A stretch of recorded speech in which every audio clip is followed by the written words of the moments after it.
Hi everyone, my name is Maddie. I'll be showing you a makeup look that I came up with using the Modern Renaissance eyeshadow palette. Here we go. So this is just a little blending brush, but first you have to prime your eyes, and I used the Urban Decay eyeshadow primer potion. It's just the eyeshadow base, so you can make sure your eyeshadow stays on and it doesn't crease. So I just put that all over my eyelids at first to start with.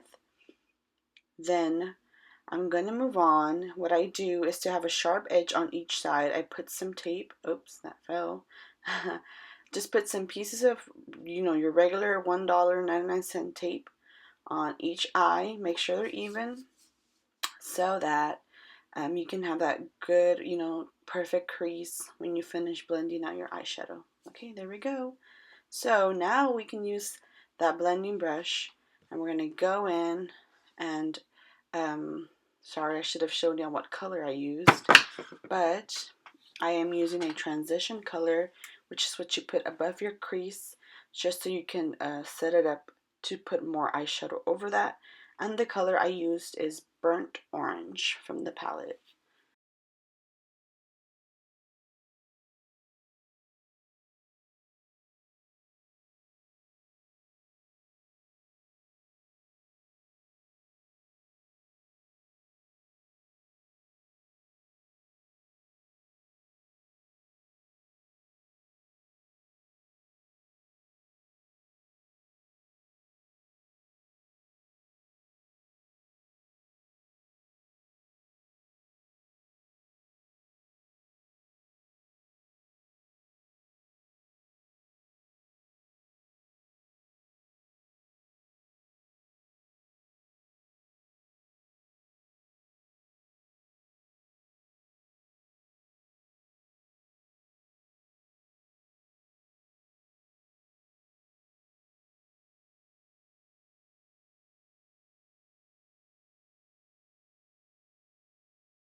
So what I do now is just take a little piece of cotton and some makeup remover and just remove any excess eyeshadow that may have fallen in the process. So just take that away gently, and just to make sure when you put on your makeup, you know, the next step, it won't be on there and it won't look ugly or grayish or brownish or anything like that.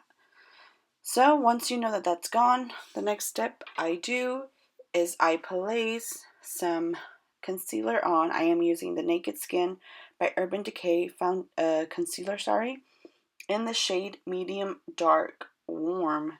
At first, I thought this shade was a little too dark for me, but like you see, I use it with a different color, a lighter color concealer, and I'm using a damp beauty blender, but it is by Real Techniques, which is my favorite because of the flat end on one side.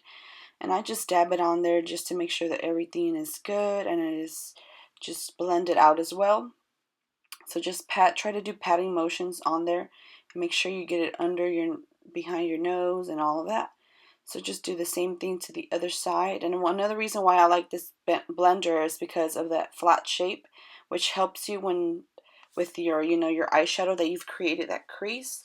It just helps you, makes it easier so that you won't go over it or anything like that. So like I said, just blend, blend, blend. It's all about blending. So I just put a little bit of more concealer on my forehead and on my nose and a little bit on my chin. And with that, a different blending sponge, I just go on and just blend it away. And of course, it is damp. So I'm just making sure that everything's blended correctly. Make sure there's no weird spots because we did do our eyeshadow first. So next is to set that concealer that you just placed, and I am using the Laura Mercier translucent powder.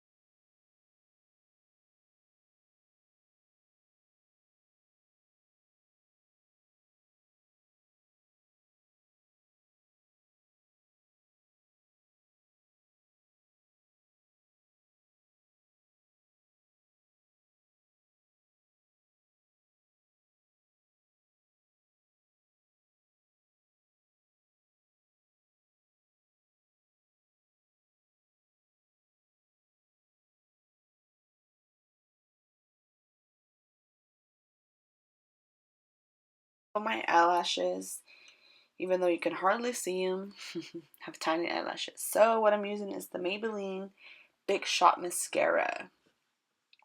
This is a relatively new mascara, so I'm going to try and to see how I like it, because like I said, I do have very small eyelashes. So if it makes a difference and it comes up that my eyebrows should look good, I'm sorry, my eyelashes, wow. Done with eyebrows, Maddie, moving on. My eyelashes look good, then I'll keep on using that mascara. So just do the same one for the other brow. I'm like one of those girls, I feel like one of the few girls that does not turn their mascara wand around. You know what I'm saying? Like to when you switch eyes, like I use it the same way for both eyes. Because I started using mascara in middle school and that's how I learned, so that's how I feel comfortable. I've tried to switch, the wand over to the next eye, but I can't. It feels so weird to me. So I'm just gonna do it like I always do. Doing my eyelashes, my little baby eyelashes. So like I said, you gotta pack it on there because my eyelashes are baby little. So let's see, what is coming up next is just to remove that bakage. So just any brush will do that just has no product on there, just so you can wipe away the translucent powder you used. So moving on, the next step is I'm gonna put some eyeshadow on my lower lash line. So what I'm gonna be using is just another angled brush, and I'm gonna go in with the color Rilger. What's that how you pronounce it? Rilger. It's just an orangey, burnt orange color. Just pack it on very tightly, close as you can to your waterline. So that's the first tip you use. And then I just go in with the pencil brush, and I'm going to go in with the shade Burnt Orange, and just go over top and blend that. So now that I've placed eyeshadow on my lower lash line, I'm going to go in with my favorite all-time mascara by L'Oreal, the Voluminous Carbon Black. You guys, this mascara is like seriously carbon black. Like, it is so dark and it's amazing, and I love to use this specific mascara on my lower lashes because, like I said once again, my lashes are so itsy little. So this mascara wand really gets in there and just makes my lashes look like they were long, at least regular normal size. So I'm just glad of that. So thank you, L'Oreal, for your wonderful creation of this voluminous carbon black mascara. So just put it on both eyes, and make sure you don't stain your bottom line. So moving on, I am using the NYX Rose Gold High Definition Blush. And this is one of my favorite blushes that I've tried from NYX. It is a rose gold, a truly rose gold blush, and it's just so beautiful, and it has a little bit of it's not glitter, it's just like shimmer, and it looks so good on, especially during the summer or just for a normal natural look. It looks so good. So I'm just gonna use this Physicians Formula butter bronzer, and I'm just gonna contour my nose with just a regular brush from Morphe, like I said. But this bronzer smells so amazing. It literally smells like paradise. So I'm just gonna contour a little bit my nose, and it is a really soft contour color, bronzer color, so I like to use it on my nose because it won't be as dark. So what I'm gonna use next, it is Champagne Pop by Jaclyn Hill and Becca Cosmetics, and of course this is my go-to highlight. Put it on my cheeks, and I put it on my highlight area, and it's just so beautiful, and it is like, seriously, you can use it to go out or as a daily highlight. I love to use it on my nose, a little bit on my forehead, on my cupid's bow, and on my chin. And it just looks so beautiful, and you're going to be glowing. So next up, I'm going to use Bare Fruit Cosmetics Monographic Shadow Palette. It is just 5 different shades, but they change color when you use them. So I like to use it on the high points of my face, as I'm doing now, on my highest points of my cheekbones. And it just creates a beautiful look on the very tip of my nose. Look at that. Ooh, yes, girl. On my cupid's bow. And for those who don't know, I am the COO of Bare Fruit Cosmetics. Yep, it is beautiful and it is amazing. I'm so blessed and honored to be a part of this company. We're just, girls that love cosmetics and love God and love to share it to everyone else. So check us out. Definitely check us out. So I just brushed away that translucent powder I had set underneath my contour. So next step, I'm going to put, instead of a dark eyeliner, I'm going to put this Wet n Wild Ultimate Brow Highlighter in my inner corner. It just brightens up your eye and makes it look more natural. I prefer it during the day when I'm going to just go to, hang out with friends or family. It just looks better, and it's more, for the day look. That's what I like the most. So I use that instead of a dark or black eyeliner. And also I have small eyes, so I just feel with this white liner, it just enhances and makes my eyes look a little bit bigger. So next up, I'm going to go with ColourPop, the lippy pencil in the color Lumiere. And I'm just going to line my lips and just prep them for a lipstick. I love these ColourPop lippy pencils because they're so creamy and so beautiful, and they just glide on really easily, and they're very affordable. So that's the color right there. It's just a pinky nude, more like a mauve rose kind of nude. So next up, I'm going to move on with this beautiful lip paint by Tarte. It's the Tarteist lip paint, and I got this a collection as a gift, but it does not have any name, but it is a really natural nude, and it's just beautiful, and like I said, it's just perfect for during the day, and just goes well with I think very well with my skin tone and medium to light skin tones. Spray some setting spray after this. So if you enjoyed this tutorial, just give this video a thumbs up and just subscribe to my channel.